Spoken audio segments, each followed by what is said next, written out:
Hello बच्चों, let's see the question. The curve given below show enzymatic activity with relation to three conditions: pH, temperature, and substrate concentration. X-axis and Y-axis. What do the two axes X and Y represent? In option A, X-axis is enzymatic activity, Y-axis pH. In option B, X-axis enzyme activity, Y-axis temperature. In option C, X-axis temperature, Y-axis enzyme activity. In option C, X-axis substrate concentration, Y-axis enzyme activity. तो इन्होंने कहा है the curve which is given here वो enzyme की activity show कर रहा है three condition में। तो यहाँ पे हमें बताना है कि कौन सा एक्स एंड वाई जो है दैट इज करेक्टली हियर। तो firstly see about the key concept of this question and here we are going to see about the enzyme activity with pH, temperature and concentration.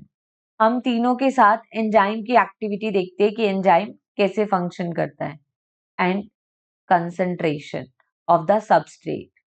ठीक है, substrate को product में कौन change कर रहा है? Enzyme. तो देखो कर्व अगर हम बनाए तो हम यहाँ पे एक एक्स एक्सिस लेते हैं और एक लेते हैं वाई एक्सिस। एक्स एक्सिस पे आता है पीएच, ये एक्स एक्सिस है जिसपे पीएच को मेंशन करते हैं, और ये वाई एक्सिस है जहां पे एंजाइम की एक्टिविटी मेजर की जाती है। ठीक है, this is the Y axis.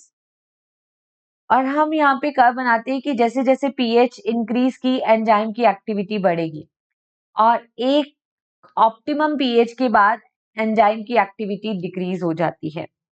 Just like that अगर हम कर्व बनाए टेम्परेचर और एंजाइम की एक्टिविटी के बीच में, तो टेम्परेचर को लेते हैं एक्स एक्सिस पे और पीएच एंजाइम की एक्टिविटी को लेते हैं वाई एक्सिस पे।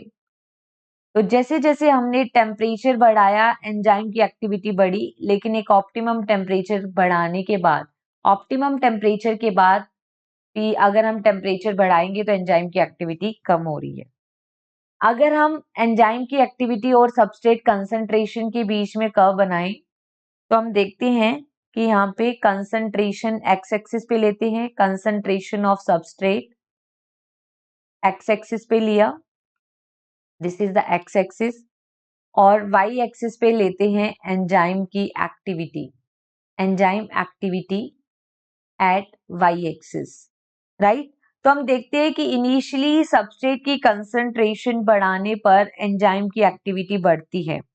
उसके बाद एक अगर हम सबस्ट्रेट की कंसंट्रेशन बढ़ा रहे हैं तो एंजाइम की एक्टिविटी कांस्टेंट हो जाती है। ठीक है, कब कांस्टेंट होती है? वी मैक्सिमम पे कांस्टेंट होती है, और वी मैक्सिमम का जो हाफ होता है दैट इज द के एम वैल्यू। तो ये क्या है? वी मैक्सिमम का half. Now see x axis पे हम क्या लेंगे? एंजाइम की एक्टिविटी को एक्स एक्सिस पे नहीं लेते, तो एक इनकरेक्ट हो गया, बी इनकरेक्ट हो गया। और हमने देखा कि एक्स एक्सिस पर लेते हैं टेम्परेचर, लेंगे एक्स एक्सिस पर, और एक्स एक्सिस पर हम सबस्ट्रेट की कंसंट्रेशन को भी लेते हैं, बट कर्व ऐसा आएगा। ठीक है, इस तरीके से स्लोप से जो कर्व बन रहा है बेल शेप कर्व, ये टेम्परेचर और पीएच के लिए आता है, सबस्ट्रेट की कंसंट्रेशन के लिए नहीं आता। तो एक्स एक्सिस पे टेम्परेचर और वाई एक्सिस पे enzyme activity. So here the finally correct answer is only option C. Hope you understood it well. Best of luck.